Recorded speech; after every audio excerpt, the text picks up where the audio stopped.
পশ্চিম বাংলার মুখ্যমন্ত্রী আর তৃণমূলের নেতারা চোখে বাম লাগিয়ে কাঁদবে ওয়াকফের জন্য। পশ্চিম বাংলা বিধানসভায় আওয়াজ তুলেছিলাম যে কত বিঘা সম্পত্তি 2011 সাল থেকে 2023 সালে আমি প্রশ্ন তুলেছিলাম।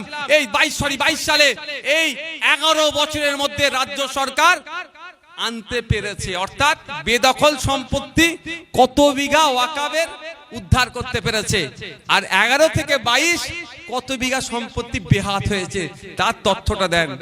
মন্ত্রী মহাশয় যখন কোশ্চেন করেছে একবার ওর মুখের দিকে তাকায়, একবার স্পিকারের দিকে তাকায়, একবার আমার দিকে তাকায়, কোনো উত্তর না। কেন বুঝতে পেরেছেন? আজকে দেখবেন, আপনাদের বলে রাখছি, পশ্চিম বাংলার মুখ্যমন্ত্রী আর তৃণমূলের নেতারা চোখে বাম লাগিয়ে কাঁদবে ওয়াকফের জন্য। চোখে বাম লাগিয়ে কেন বলছি? বাম একটু ঝাঁঝ হয় না? চোখে লাগালে অনেক সময় ওরা কপালে লাগে, তো চোখে এসে গেলে কি হয়, ঝরঝর করে পানি বেরোয়। ওরা এসে এরকম বক্তব্য দেওয়ার আগে কি দেবে, হাতে লাগিয়ে এখানে লাগিয়ে দেবে, লাগিয়ে রাখবে, আর যখন ওয়াকফের কথা বলবে হাতটা টেনে চোখে নিয়ে চলে আসবে, একবার ঝরঝর করে পানি পড়বে, আর আপনি আমি কেঁদে কড়াকড়ি করবো। আরে মমতা ব্যানার্জি আমার জন্য কাঁদছে, আরে ওয়াকফের জন্য মমতা ব্যানার্জি কাঁদছে, ধর তো নওশাদকে রাখ, বলবেন আপনারাই।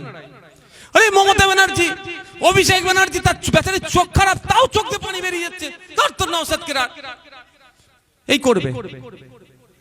আপনাদের এমপি ও এক করবে, সবাই চোখে বাম লাগিয়ে কাঁদবে, কিন্তু বেটাগুলোকে যদি ধরা হয় না, সব কটা বেটা কিন্তু জবাব না দিয়ে পালাবে যে তোমাদের কটা মন্ত্রী কত বিঘা সম্পত্তি, কলকাতার প্রাইম সম্পত্তি, এক কাটার দাম 1 কোটি টাকা, এক কাটার দাম 2 কোটি টাকা, কাটা কাটা বিঘে বিঘে জমি লুট করেছে, সেটা কবে ফেরত দেবে বলো তো? তখন আর কথা থাকবে না। আমার বলার এটাই কারণ, বিজেপির বিরুদ্ধে ইস্যু, মুসলমানদের মন পেতে হবে, চোখে বাম লাগে কাঁদ, গ্রামে গ্রামে যা, কিছু মৌলী সাহেব ছেড়ে দেবে, কিছু মৌলানা ছেড়ে দেবে, কিছু সংগঠন ছেড়ে দেবে, রাস্তায় প্রোগ্রাম করবে, ওয়াকফের বিরুদ্ধে প্রতিবাদ চলছে, চলবে, জীবন দিয়ে দেয়, দিয়ে দেবো, হ্যাং করে দেয়, ত্যান করে দেবো, বাঘ মেরে দেবো, ছাগল মেরে দেবো, যদিও বাঘ মারা অবৈধ, এইসব করতে থাকবে। ঠিক এনআরসির সময় করেছিল, খেয়াল আছে? হ্যাঁ, আমি আপনাদের সজাগ সতর্ক করি, প্রতিবাদ করতে হবে, প্রতিরোধ করতে হবে। সংবিধানকে যারা আঘাত দিতে চাইবে, প্রতিবাদ, 14, 15, 26, 25, 26, 29, 30 আর্টিকেলের উপরে আঘাত দেওয়া হচ্ছে।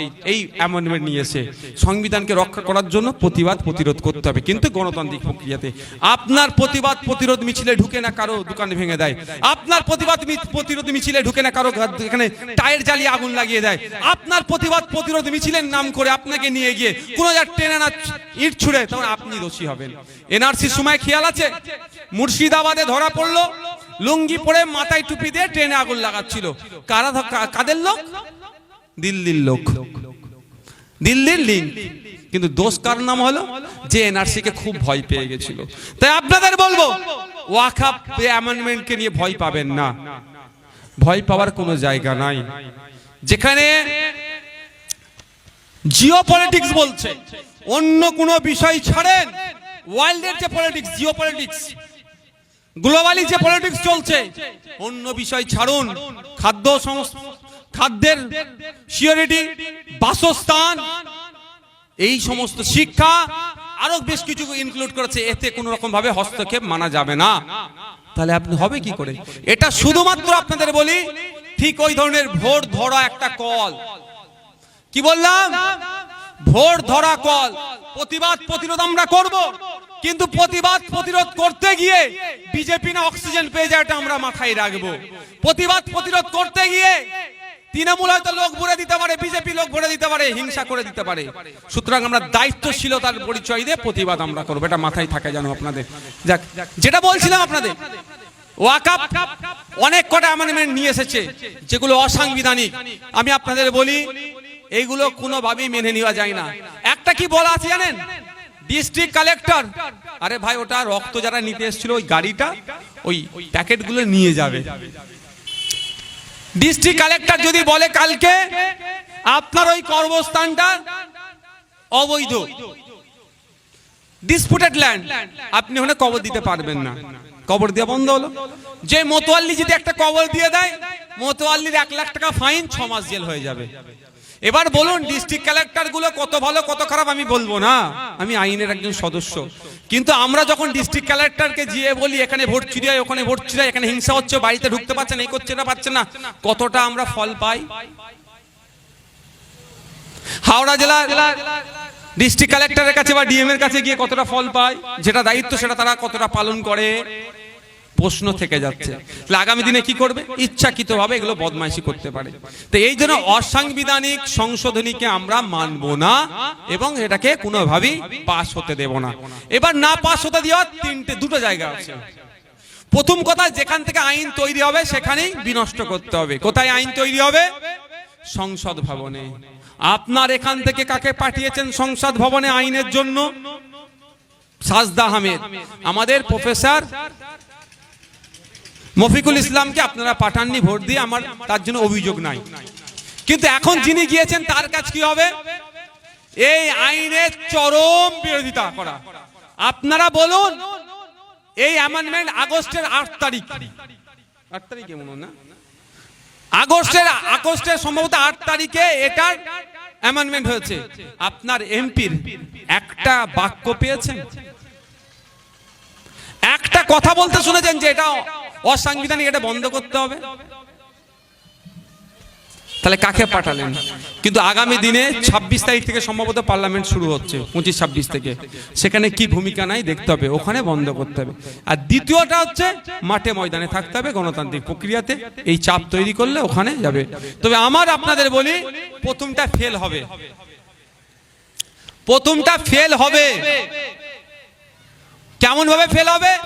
ঠিক সিএ সময় পেছন দরজা দিয়ে পালাবে এই সাজদা আহমেদ কিন্তু তখন যায়নি।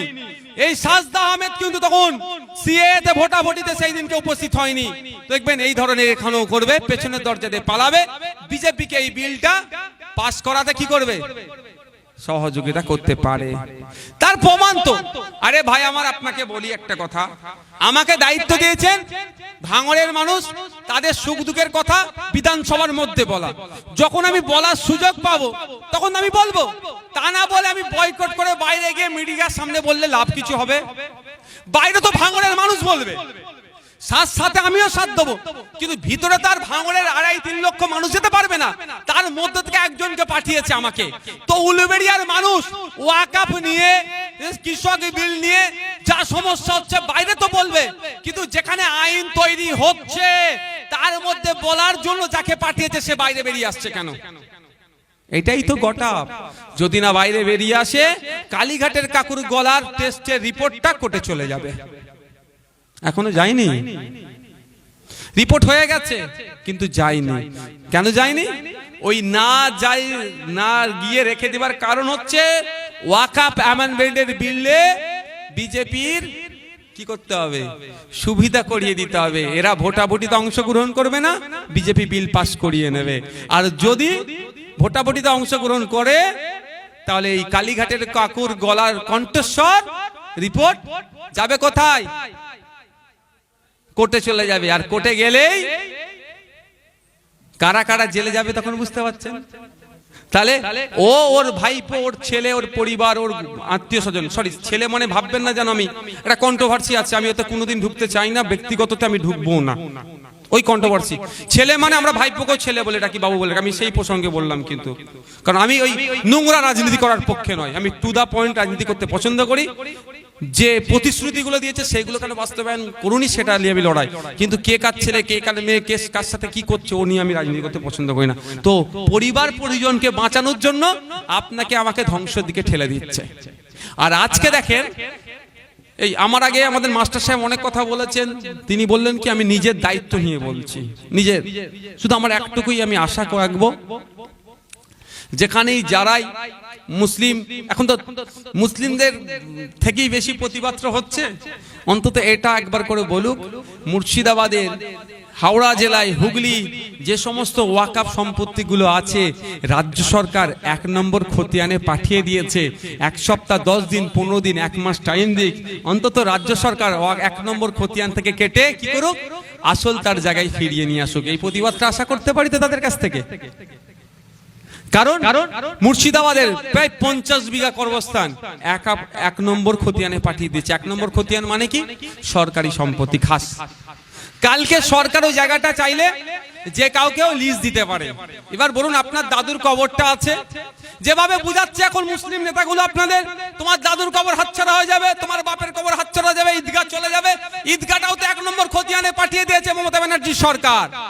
তো কালকে ঈদগাহ জায়গাটা যদি মমতা ব্যানার্জি সরকার কোনো মদের দোকানকে, ফ্যাক্টরিকে লিজ দিয়ে দেয়, ঈদগাহর উপরে তো মদের ফ্যাক্টরি হবে আমাদের রাজ্যতে, তোমার দাদুর কবরের উপরে তো মদের দোকান হবে।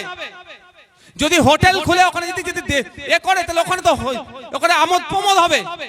তার বেলায় কাউকে বলতে শুনছি না। এরা কি জানেন, উড়িষ্যাতে কোনো মুসলমানের উপরে, কোনো মানুষের উপরে অত্যাচার হলে এইখানে পশ্চিমবাংলা নেবে, উড়িষ্যায় এই বন্ধ করতে হবে, করতে হবে, ভালো কথা।